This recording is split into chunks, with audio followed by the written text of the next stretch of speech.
funny story about smoking. Since you brought it up, we're gonna dive. Let's dive right in. Out for the.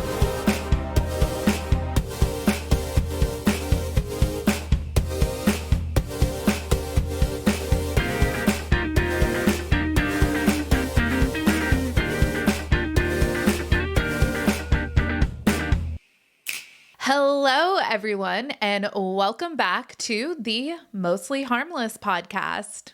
I'm Matt Howes. And I'm Sarah Howes. And we are going to be touching on a little bit of a personal topic today. Today, our Mostly Harmless take is on getting sober because both of us are sober. Oh yeah, in our amuse-bouche of categories that we go through, we'll touch upon personal, we'll touch upon all kinds of things, and today just happens to be personal. And this is something that I haven't really talked about on Reality Squad, and I think I've been nervous to talk about it. Honestly, I'm nervous to talk about it now, but I think that this is a good venue since it's both of us together and since it's a journey both of us went on together and separately because we both got sober, I think, for ourselves and for different reasons and at different times. I've been sober longer than you. So I believe they say it's not a contest. It is definitely not a contest. And, I actually was talking to my therapist. It wasn't until recently that I had gotten comfortable with thinking about me not drinking in the sense of I had a problem with drinking. Right. I think I told myself, and for me, my vice was alcohol. For you, your vice was alcohol as well. Big fan of the booze. Sorry, I feel like I'm talking for you. That's okay. It's our journey. I know, but that's as probably narrated by rule number 1 in recovery: don't talk for other people. I don't know. Neither one of us went to AA. Neither one of us. And no shade on those programs. Those are very helpful programs. Both of us went cold turkey after trying to go cold turkey. It took several attempts at going cold turkey. Right. For both Well, of and us. it also takes hitting a wall at some point and realizing that you're literally just drinking to get rid of the hangovers, to continue drinking to get rid of the hangovers. That's where it was for me. And, quitting, I've quit smoking and, that's tough. I smoked cigarettes for many years. And I had quit that before Penelope was born because I didn't want to smoke around Penny. I didn't want to have to, come in, wash your hand, because that's the biggest thing. Anyone who smokes around babies, you got to wash your hands, or if you don't, the kids smell like cigarettes. It's just not a good look. Again, not shading anybody who smokes. It's a pain in the ass to quit smoking.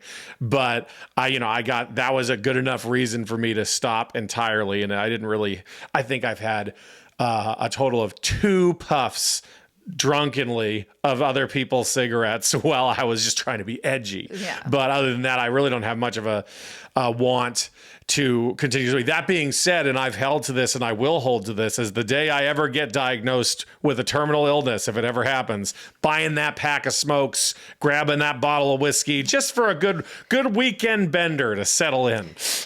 YOLO. You only live once, and we both decided to try to live as long as possible for our children's sake.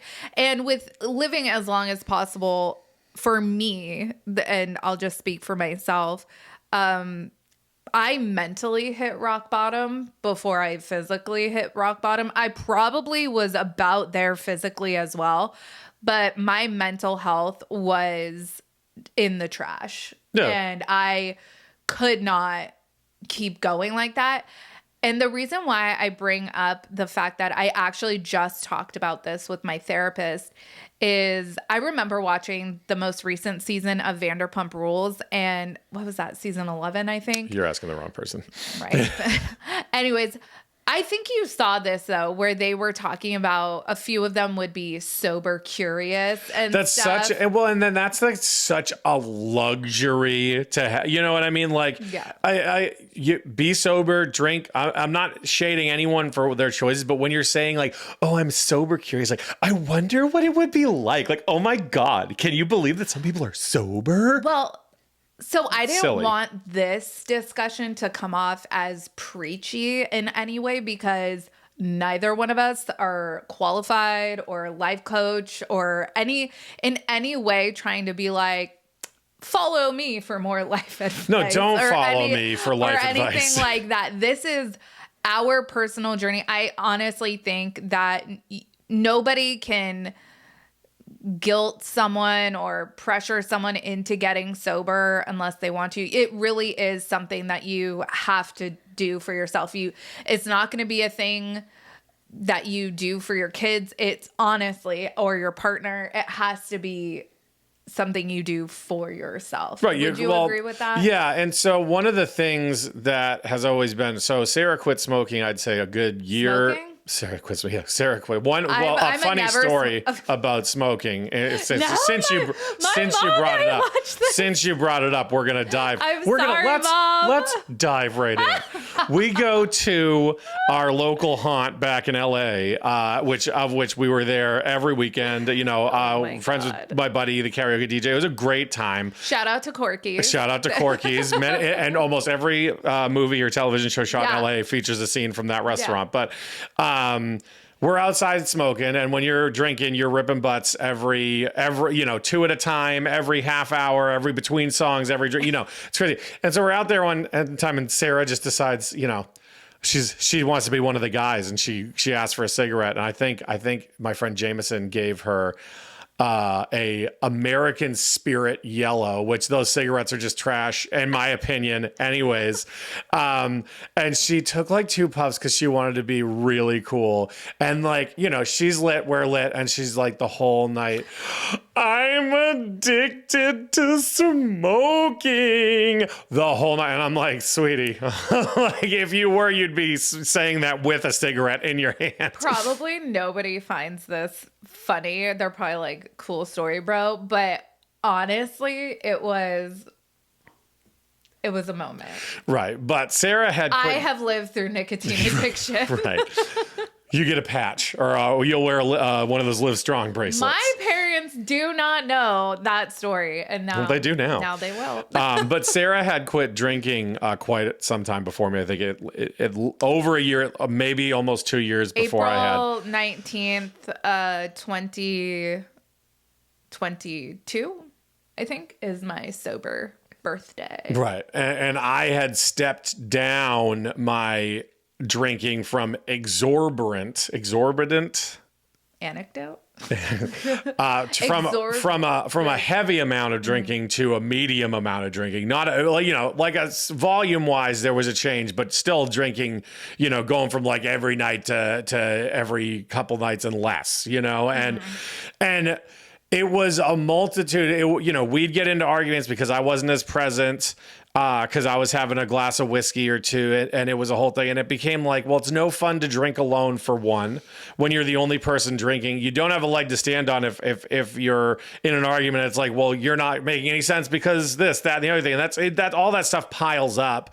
And that was probably the final nail in the coffin for me, because it's like, I was like, oh no, I'm good. I can still have a drink. I'll have a drink on the high holy days here and there. I'll have one a week, a little bit. But it was always like, oh, I need to have a little bit more. I want a little bit more. There was no regulation on it. And then it wasn't fun because, Sarah wasn't interested in having a conversation with me once I've had a couple drinks, because I'm just not, you're not as coherent, and you're asking questions about the show you're watching, even though you're both watching the same show, silly things like that. And it just became not fun. And it was also helping me hold the mirror up to it, where it was just like, Well, why are you even doing it? You're not going out. You're not hanging out with people. But, back in LA, you're having the weekends. You're out with 4 or 5 people. You're having parties. You're having a good time. Like, you're just having drinks to go to sleep at home and then just to wake up feeling like garbage every morning. And, that was just the end of it. Because it's like, I'm not going to sacrifice the harmony in my marriage over the fact that I want to have whiskey. It's not worth it. I don't think, from my perspective, and you can correct me if this isn't how it came off to you, but I personally didn't have a problem with you still imbibing from time to time, if that was because, like I said, my sober journey was my journey. But there were times where, so in that sense, I never don't love talking to you. Well, no, I'm not like talking to you. Yeah, that wasn't a shade on you. There were definitely times where it was like, all right, like, Yeah, well, and when that point hits, and it's frustrating for the person who's drinking as much as it is for the person who's not, because now there's no coming back from that. Yeah. Like, all right, well, that's because you can't just be like, oh no, I'm fine now. Like, it's going to be an hour or two before you're back off of, and it's just, and it wasn't fun for me anymore, and that was a big thing, and I felt that it was putting unnecessary stress on our relationship, because it almost felt to me as if I was finding every way possible to keep that as a part of my life, and I didn't like that. I'm like, this shouldn't have this level of hold over me.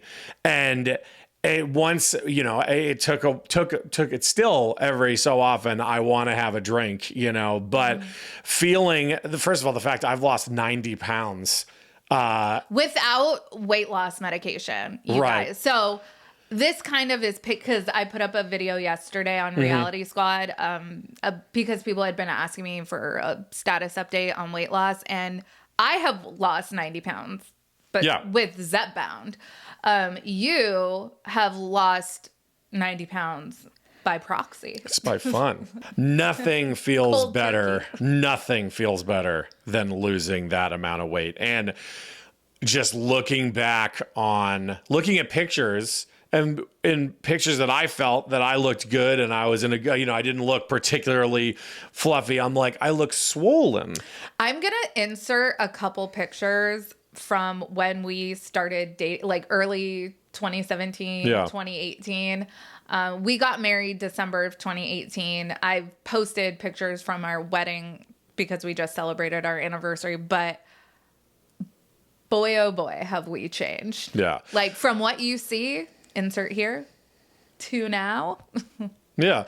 Well, and some people there's plenty of people who can regulate and have a couple drinks now and again, but every time, and going back as far as I can remember, it's always been one more beer, another shot, always oh crap, I gotta panic because in LA you can buy liquor till 2 a.m. like, oh, we're done with the bar, let me make sure I can get some more, just on a week. Now of course we'd be going back to a friend's house to probably hang out for a few more hours back in my partying days, but like that stress of like anywhere you are, the biggest thing would be like, okay, we got to make sure that on the way back, we got to hit a liquor store, and we got to make sure, there's a close one. We don't want to be drinking and driving, oh, we got to get, a bottle here, get a bottle before we go and stuff like that. And just that level of always, I would be so... And I'm a social person. I'm a really social person, but of course, alcohol lubes every situation. But when I wasn't drinking at the point of the last couple of years, if I were in groups, I would be so uncomfortable until I had like a drink of some kind that would like mellow me out.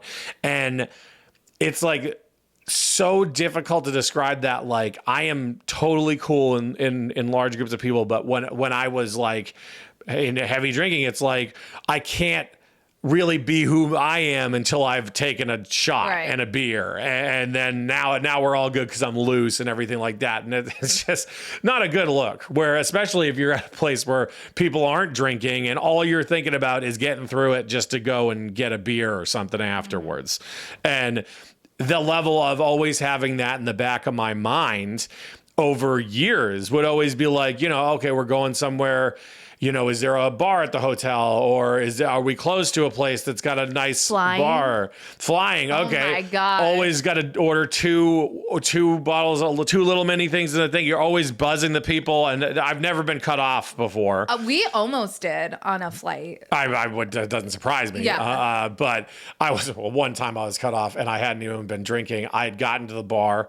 I had submitted my Keno ticket back in Massachusetts, and I'm a loud person. So I'm talking to my friend. Meanwhile, it's a bar, so everybody there is a loud person. And I was drinking my drink, and the bartender cuts me off and says, I'm drunk. Meanwhile, I'm like, I just got here. I did not come from anywhere else. And of course, you can't argue with the bartender. That's it. The bartender's not going to, you're not going to convince the bartender you're sober by telling him you're sober. It just doesn't work. Believe it or not. But yeah, always having to have that, like, you have to plot your day, right.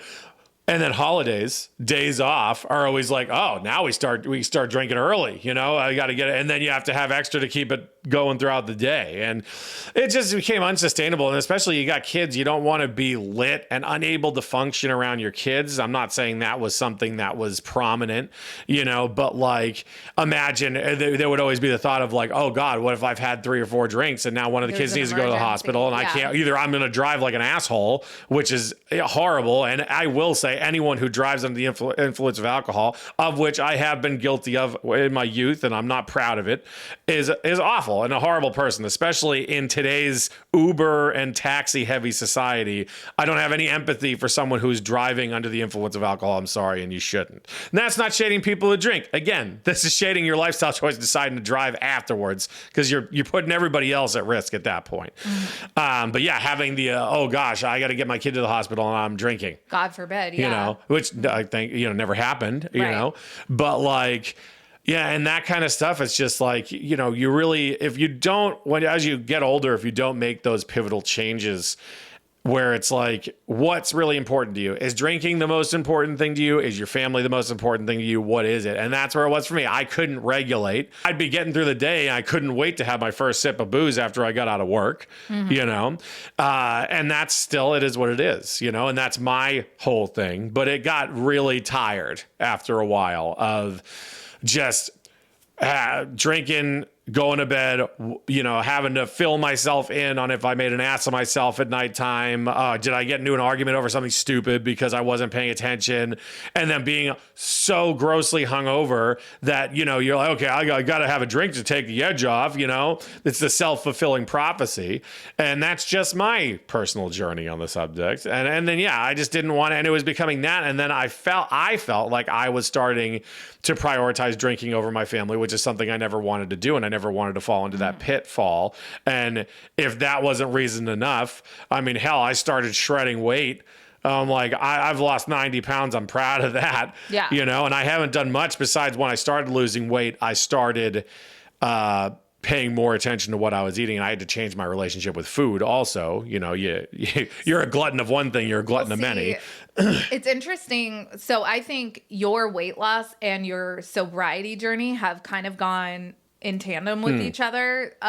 Mine didn't go like that, because I definitely substituted food for alcohol. Yeah, and I would be eating bags of chips, like big bags of Doritos. I never met a chocolate chip cookie I didn't like. So for sure, I filled that void. So I didn't really see weight loss when I depuffed in my face. Right. There's like a swelling that comes in hand with it. That was pretty much it. I pretty much weighed the same, in January when I started the Zepbound is when I really started the weight loss. And that is what has really helped me change my relationship with food.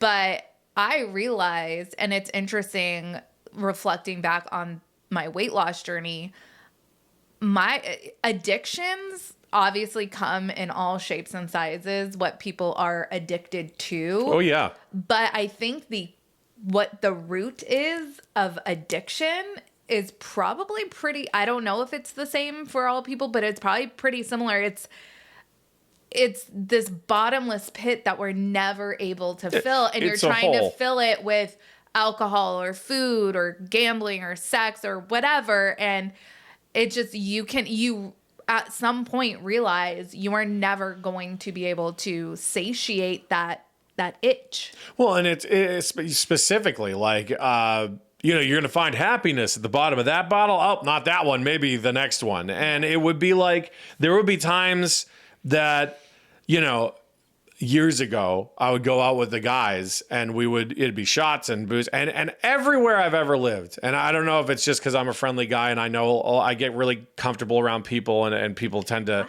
want to chit chat and whatever. But we always end up at some bar somewhere that never wants to charge us. Like, so at Corky's, at the backroom bar that they had there, we were at a point where we would go there and I think there would be nights that I would drink 10, 11 beers and shots and blah, blah, blah. And the tab would be $15. And I'd tip the guy $60, and that would just be, and everywhere I've ever gone, there's always been that bar where you know the guy, he's probably just looking for that super heavy cash tip and whatever, but it's always that way, which makes everything a little bit easier. When I was in LA, I worked at a bar and we drank for free. So that was, I was broke. I was working as a bouncer. So it was nice to be able to feel like somebody who had a couple bucks so I could sit at a bar any night because I worked there and just drink. Mm-hmm. And that was nice to not feel so piss broke all the time. Yeah. But we would go home and it'd be like, okay, or even on a weekend where it'd be partying at someone's house. Okay, we got through a bottle of whiskey. Okay, then it's only like 11:30 or even midnight. Well, who's got more booze? Oh, I guess we'll drink some vodka mixers now or something like that. And there was no, for most of me drinking, there was never a logical end. Like, I think I've had enough. No, it was passing out. Yeah, well, and I never would like pass out, but it'd be like, all right, I gotta go to blah, blah, blah, I would, if you know me in real life and Sarah sleeps on the floor. I will sleep anywhere. Yep. Doing a wine nap. There are so many pictures of me, and it's embarrassing of me passed out. Well, and even back in LA, Sarah would go to sleep and I would go to Johnny's house sometimes, my buddy Johnny. And, and Sarah would go to sleep at 11. I'd then be out till 2, 3, 4 in the morning and I'd come home in an Uber, and it's like, there was never like, the night's over. Because the point of like drinking to that point is you're escaping. In my head, I'm escaping something. I don't know if it's all, trauma or something. There's plenty, I'm sure, not too far beneath the surface. There's plenty of reasons for my drinking.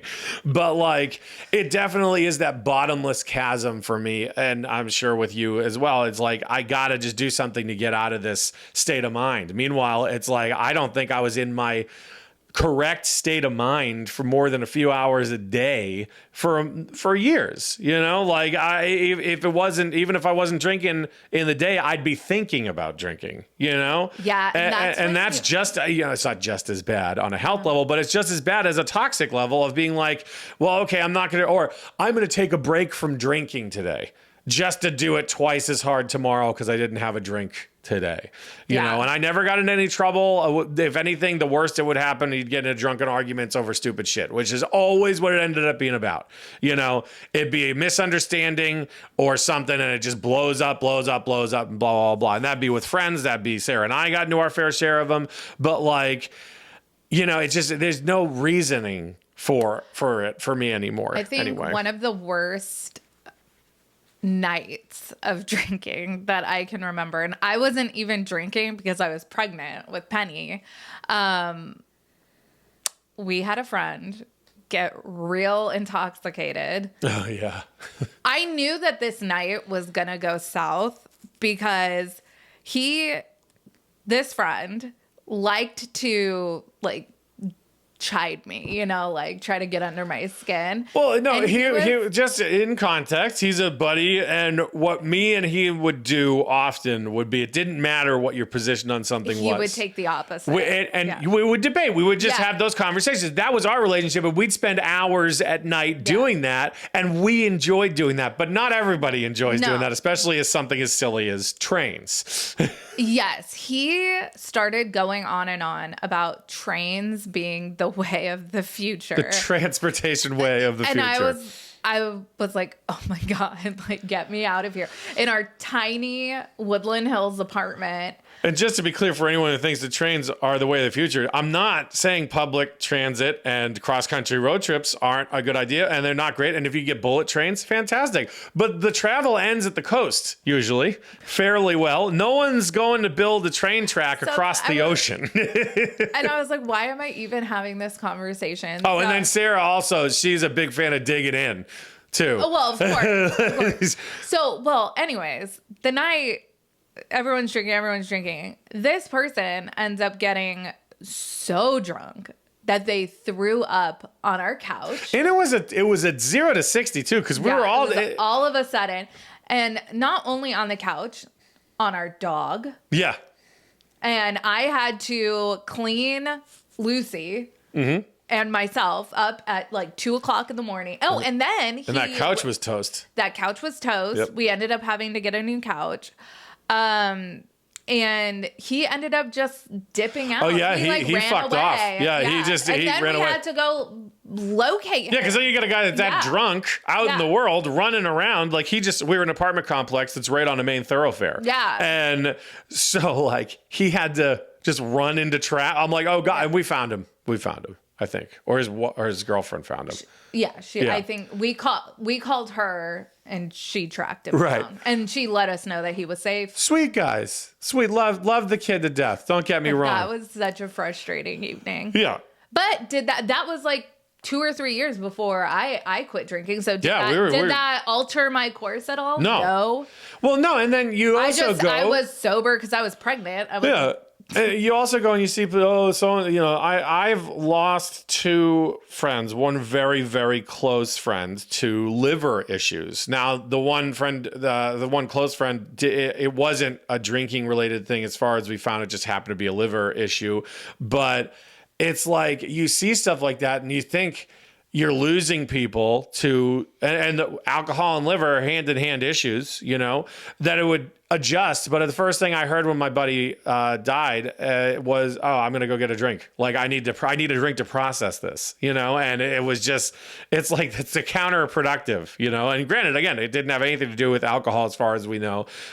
He actually was never a big, like, get wasted and hang out kind of guy. So it must have been, I still don't know the full circumstances as to what had happened, and that doesn't change anything, but like it's just the fact that you could see something that happens like that and still be like, oh, I'm gonna have a drink. It's like, oh, a bunch of people die in a car accident. Oof, gotta go get a drink to taste that one off. Yeah, I had not someone I was friends with in high school, but someone I went to high school with. They were in my brother's class, and he died at like 35 or 36 from cirrhosis, from alcohol-related cirrhosis. And that's crazy. It's young. It's so young. And yep. To get to that point. And I think the reason why I wanted to sit down and I wanted us to talk about us getting sober, because we're definitely not coming at it from a point of we want the world to be sober or whatever. Do what makes you happy. Like do your thing. We don't want to yuck anyone. As long as you're not hurting anybody. Exactly. Do whatever you want. I don't really give a shit. For me, I have always had a huge problem admitting. It took me years to be able to comfortably talk about my OCD. Like years. I probably was almost 30 and I was diagnosed at 19 before I would admit to like my best friends that about my OCD. And I remember like talking with my mom about quitting drinking.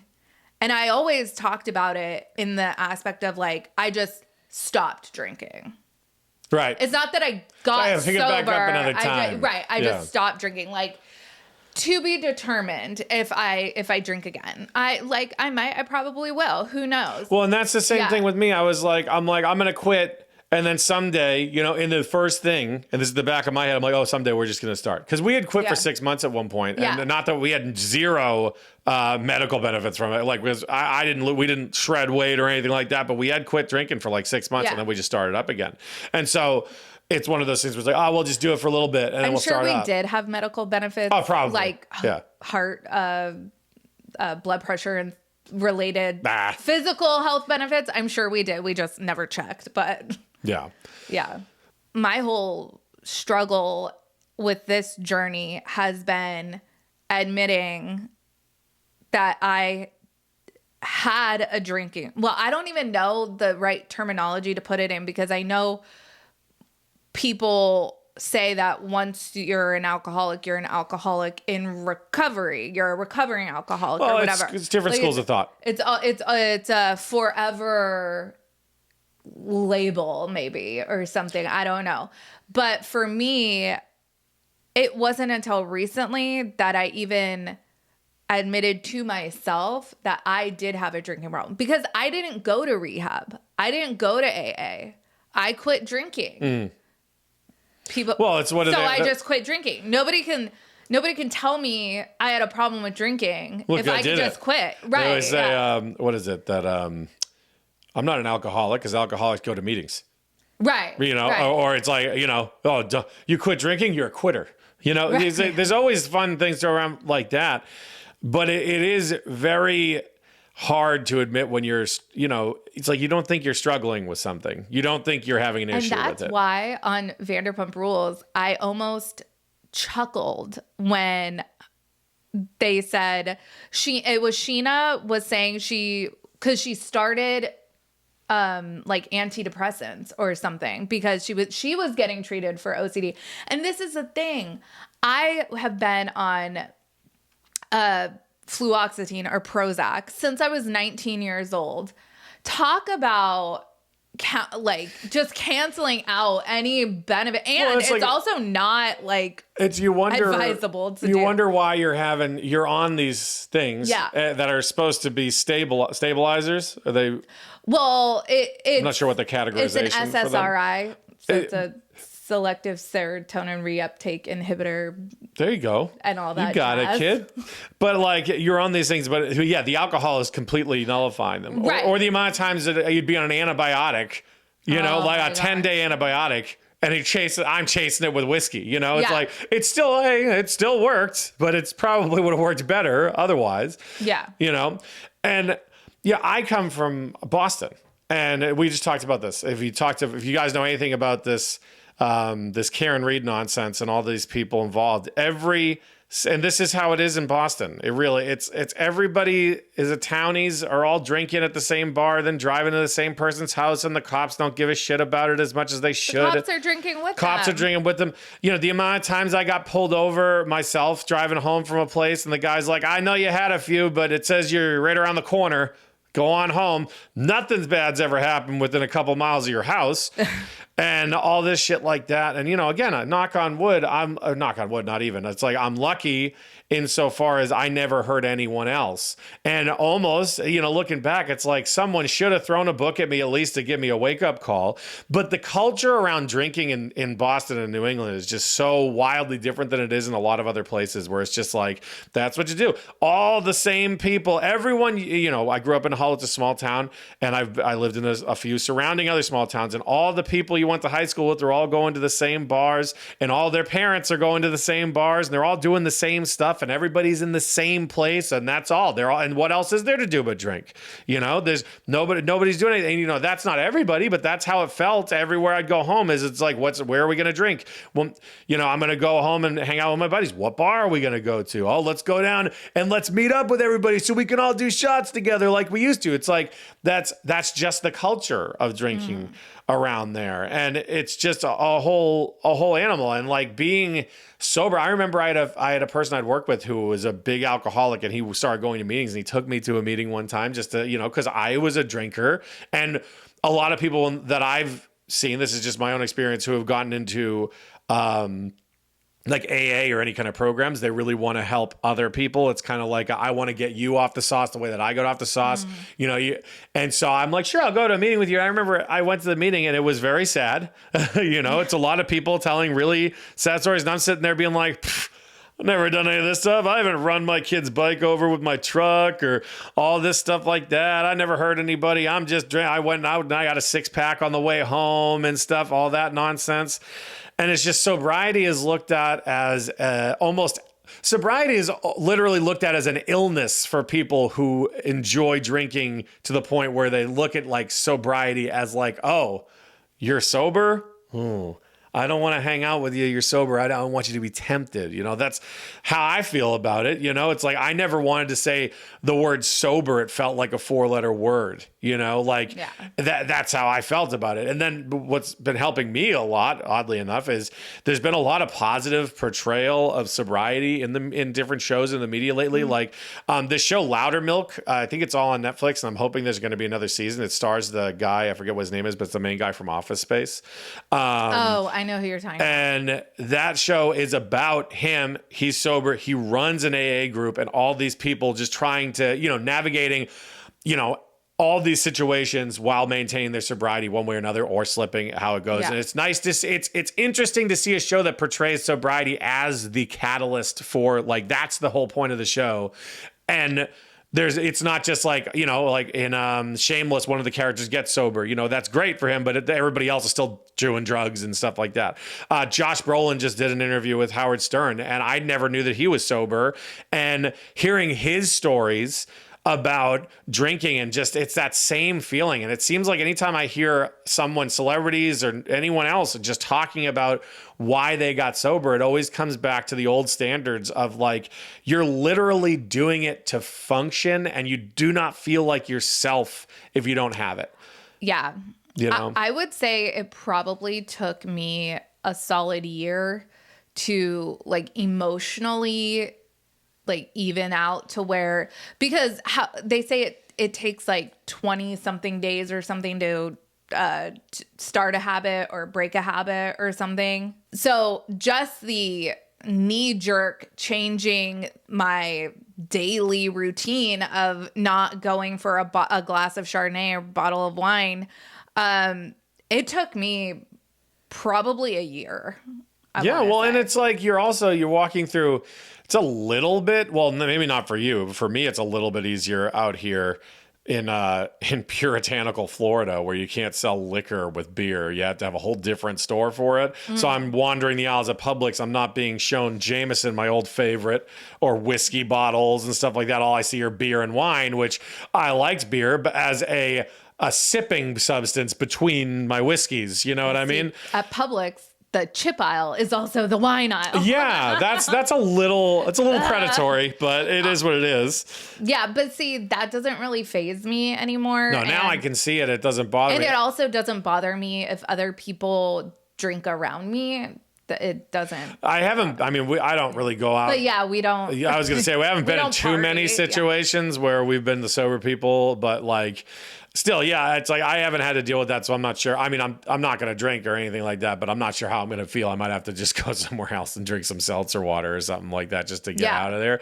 But I haven't been there yet, and I don't really think I'm going to go too many places where people are drinking right now anyways. What's the thing if you're sober at a bar you can say? Oh, I'm a friend of Bill's. Yeah. So Bill, I forget his last name, but Bill is the guy who started AA. Oh, okay. He wrote the book for one of there's a million different programs, but he's wrote one of the 12 steps and stuff like that. And so you can say to a bartender, and I believe in most circumstances, it's pretty well known. Hi, hey, I'm a friend of Bill's. And then you can order a drink and they'll give you like a tonic water and lime. See, I would totally love a sparkling water with lime. And one of the biggest things that people do when they don't, because it is, for me anyways, there's a like, I don't know, I'm just going to call it like a fear of being lame.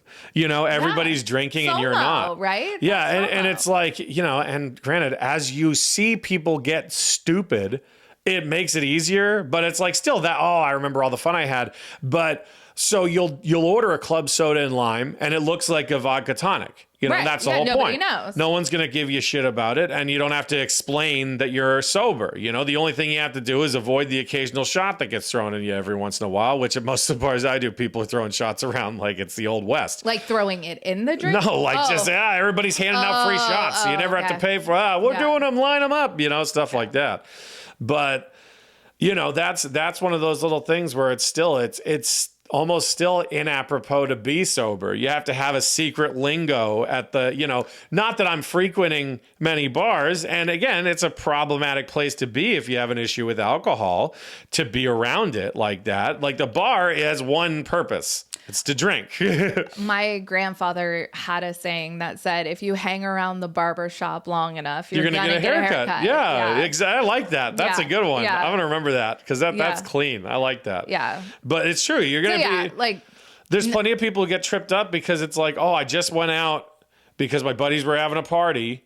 And next thing you know, I didn't want to look like a loser or something like that. And it also, a lot of that has to do with how you view yourself, And as me being from Boston, being a dude who's always loved to drink, it was a fundamental part of my personality was drinking. So it was literally like, almost if you list your top 5 things, one of the 5 was going to be, it would be like, oh, I like to be funny. I like to do this. I like to drink, and that's a part of my personality because that's what it was, Yeah. And then it wouldn't be, what do you drink or do you drink? It's what do you drink? You know what I mean? Because you're under the assumption that everybody's drinking around you. Yeah. And I love all my friends from back home. I'm not throwing shade at any of them at all. But trust me, this is about just in general for me. Like, and I'm sure anyone who I've drank with, listen, this is like, yep, it's about time. There's plenty of instances, my buddy, best friend Luke, I've known him my entire life. I would get lit and I would be like,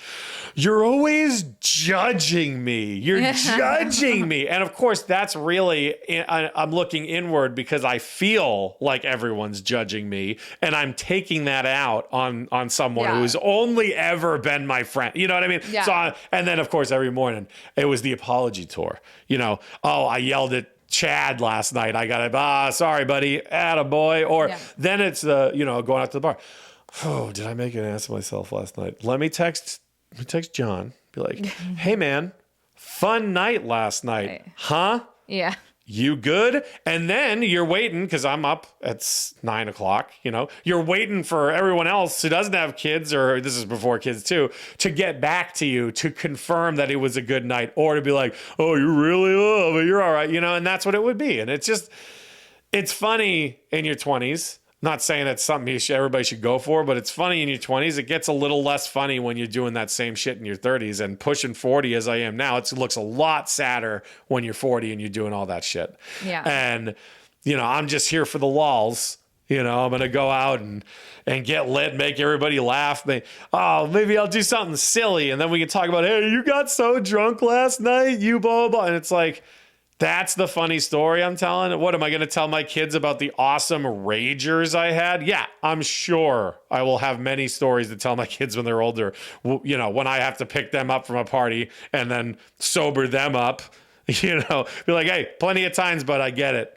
But that's not the stories I want to be sharing. Like all of my experiences were revolving around alcohol, and whether it was specifically the drinking of alcohol or that I was drinking while doing X, Y, and Z, there was never a point where it was just like, I went out for a walk the other day, didn't do anything, and that was it. Like, you just, without alcohol, every story just seemed boring.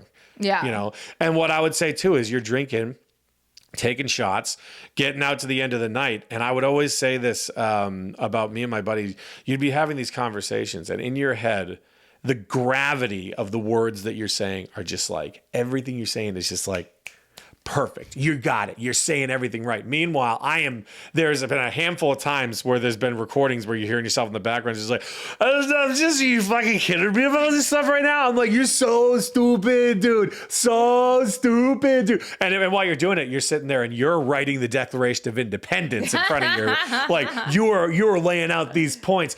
And you think about this, you're drinking, all you're doing is you're regurgitating the same stories over and over and over again to different people just to either get their opinion or to sound like you're hot shit, Yeah. Like that's how, and again, I'm speaking for myself, but that's kind of how I feel you resonate with that on some level. And it's just, that's just it for me. I have plenty of friends who drink and they can handle it and they can have a couple of drinks. I've never known what it was like. Yes, I've had a beer or two at a lunch. I'll go out to lunch and have a couple beers, and then maybe I don't go home and drink or something like that. But like, it was rare for me to be able to, in a situation where everyone's drinking, to have just a drink. I would never be the sober driver.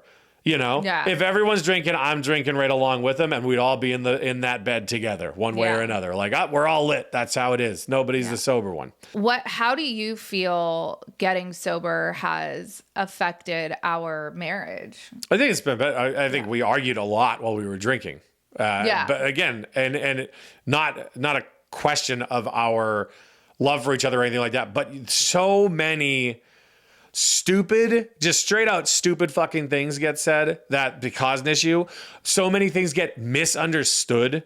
Like I didn't understand, but now I'm going to be angry about something. And then getting out of that anger state, it's impossible. It's got to be a nighttime, go to sleep reset. Like, because now you're drunk and you're arguing, and a drunken argument has no feasible end, because all of a sudden you're pulling out shit from 10 years ago.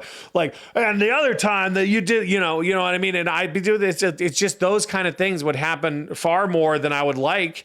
We're not assholes. We never got physical with each other or anything like that. Yeah. But, at a married couple, you know how to push each other's fucking buttons, and you know how to get there right away. Yeah. And we can be petty. And with alcohol, you have no filter of, because it's like in this moment right now, I don't care. I just want to win.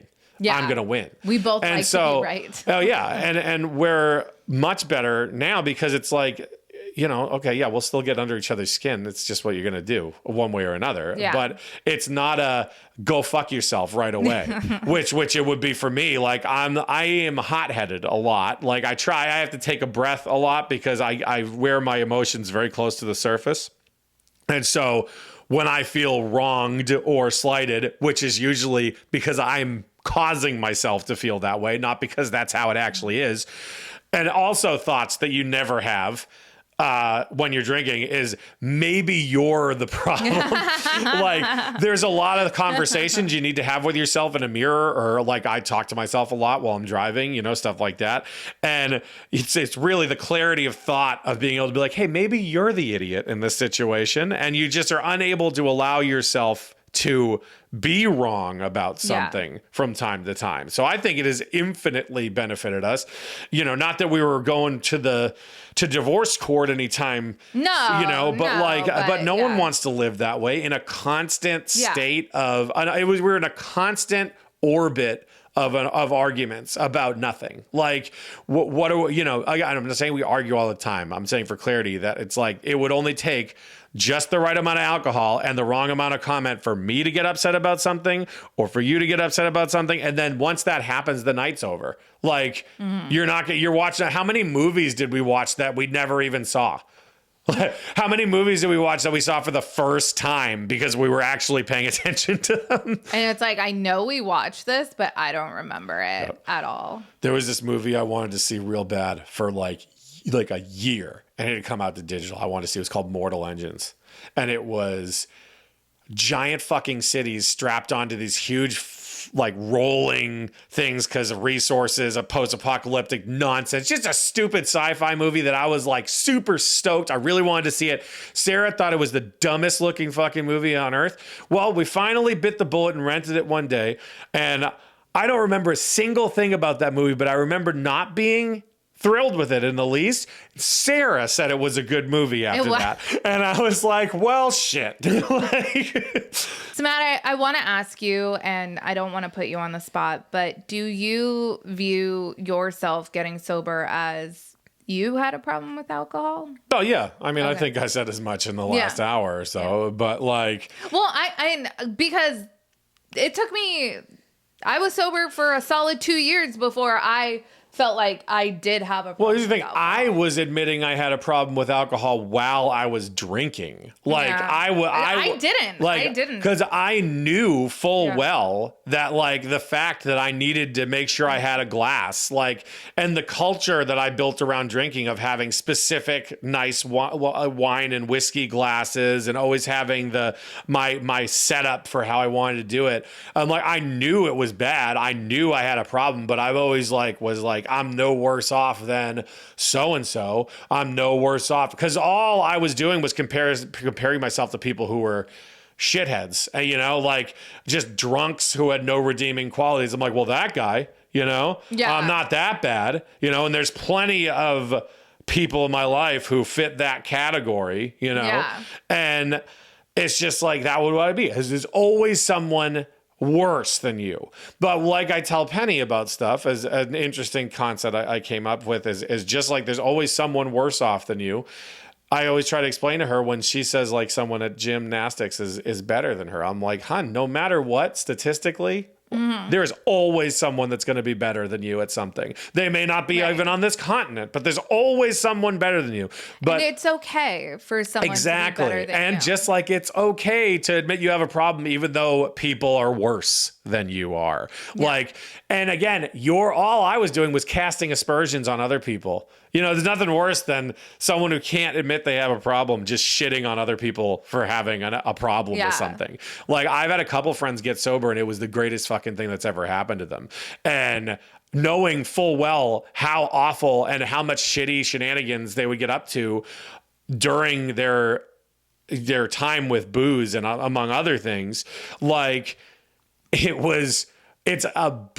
brings almost a tear to my eye to see some of these people doing as well as they are. Yeah. And then it gave me the courage to be like, well, because it does. Part of me, like, there's a knee-jerk reaction in me that's like, sober equals lame.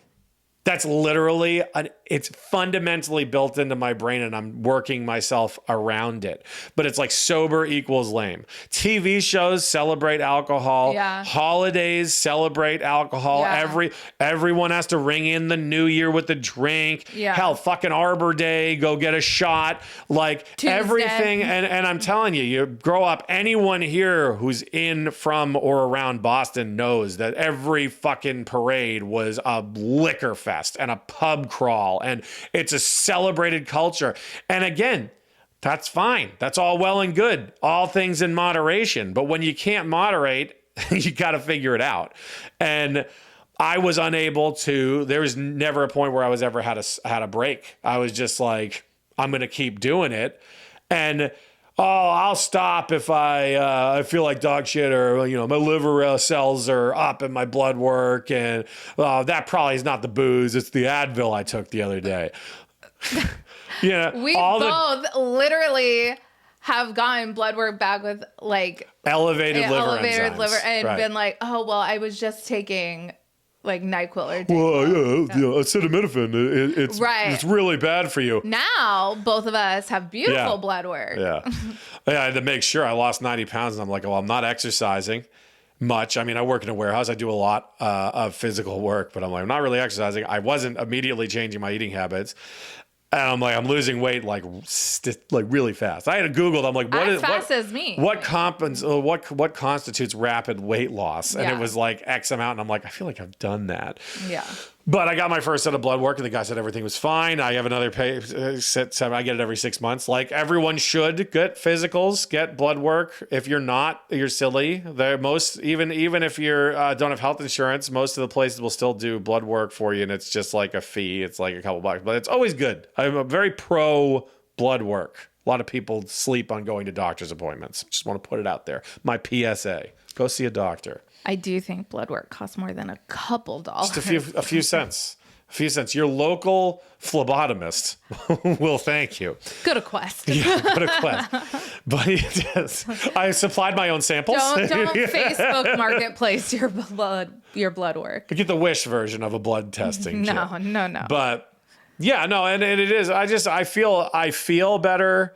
Like, I have energy now. Mm-hmm. I mean, I still drink 5 probably cups of coffee a day, but that's just because and that's another culture. It's coffee culture is another thing. Do people need coffee at 4 o'clock? No, most of the time probably, but you have one anyways. I mean, me and Diet Coke. No. But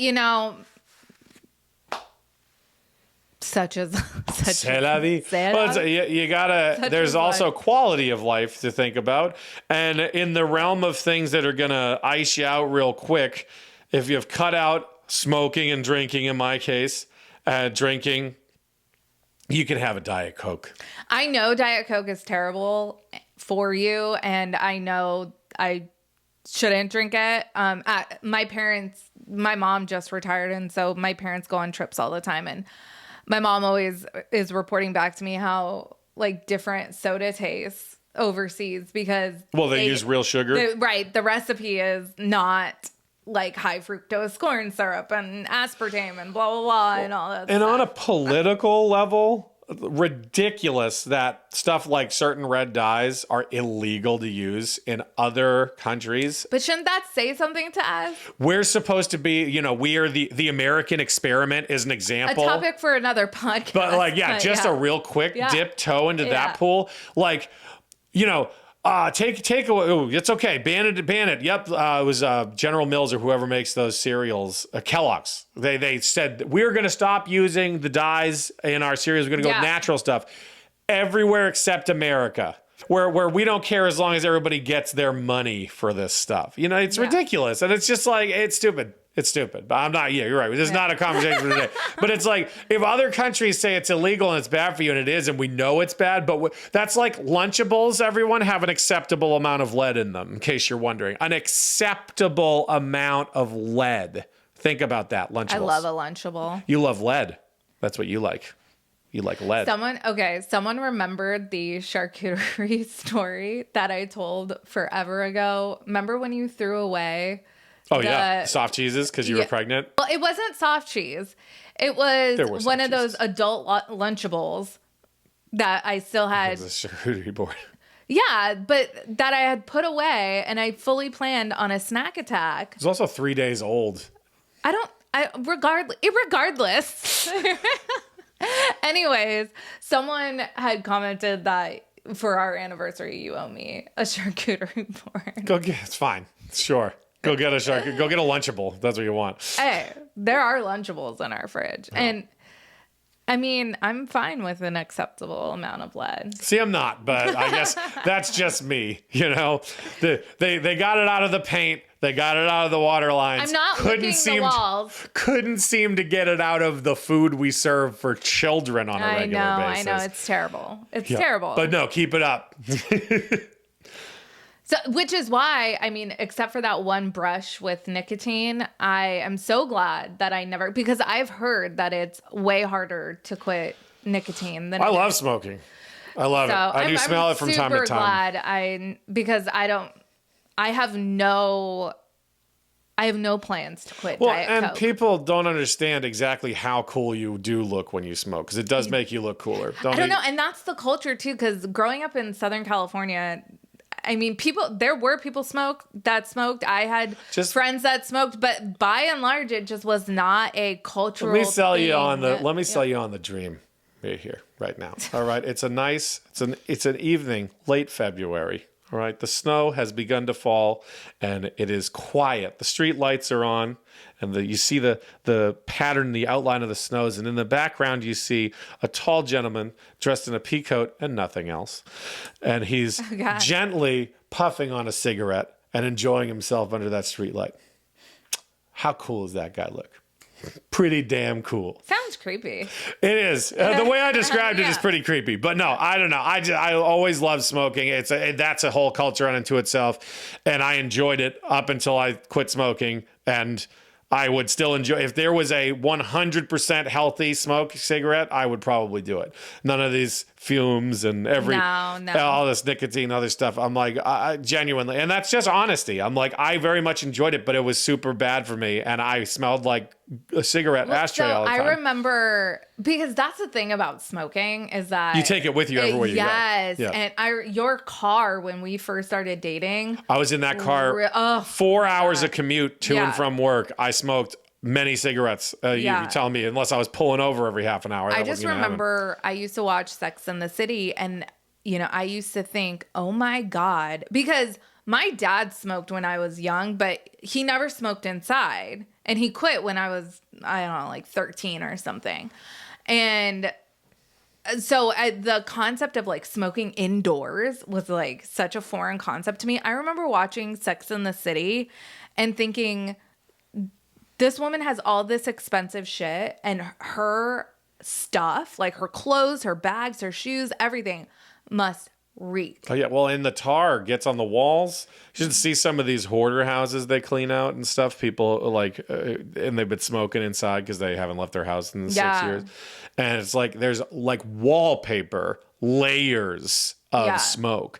And I mean, listen, I went to my friends, very, very good friends, the friends who did this tattoo on my arm, smoked inside, and we would have parties, and everybody would be ripping butts the entire time. And it is what it is. I'm like, again, that's your choice. And if you're going to invite people into your home and you smoke, that's your choice. You can't get mad at people for doing it. Now, if you lit up a cigarette in my house, I'd be rip shit. I don't care where I live. I'm like, if we're talking about my security deposit for an apartment, or you're talking about my home, no. But that's on me. It's because I grew up in a place where my mom, my grandmother smoked when I was growing up, and they all smoked outside. Well, my grandmother eventually, she was also one of the people who smoked on oxygen, I think, for a little bit. Yeah. So did my grandma. But again, that's how heavy those addictions for that kind of stuff are. And it's just something you got to do. And it goes part and parcel with anything. You're going to go hard on cigarettes. It's likely you're going hard on anything else that you're substituting. Most people have an addictive personality. It's not just the booze, not just the cigarettes. You get into something and you're into it. And sometimes that can go in your favor if it's a constructive hobby or something like that. But too much of anything is not good for you. You know what I mean? Doesn't matter. Too much of absolutely anything. I guess let me ask you, how do you feel sobriety has positively or negatively affected you? I doubt negative is on that list, but how it positively has affected you. For sure, for my mental health, it's only been a positive change. I am not joking. I was in such a bad way mentally. So for sure, so much better. But it's a continue. It's a work in progress. Yeah. We're all work in progress. Yeah. That final snapshot's usually at the end. That's all right. Yeah. Locked in. Yeah. But, and we'll keep going back to this. All right. I'm not shading you if you drink. I don't have an issue with that. Absolutely not. Yeah. Go do what makes you happy. Do what you want to do. Have fun. Live life. Enjoy it. Don't hurt anybody. That's all. I just know that book in my life, that chapter is closed. I can tell you honestly that I have drank enough for some people's lifetimes, I'm sure.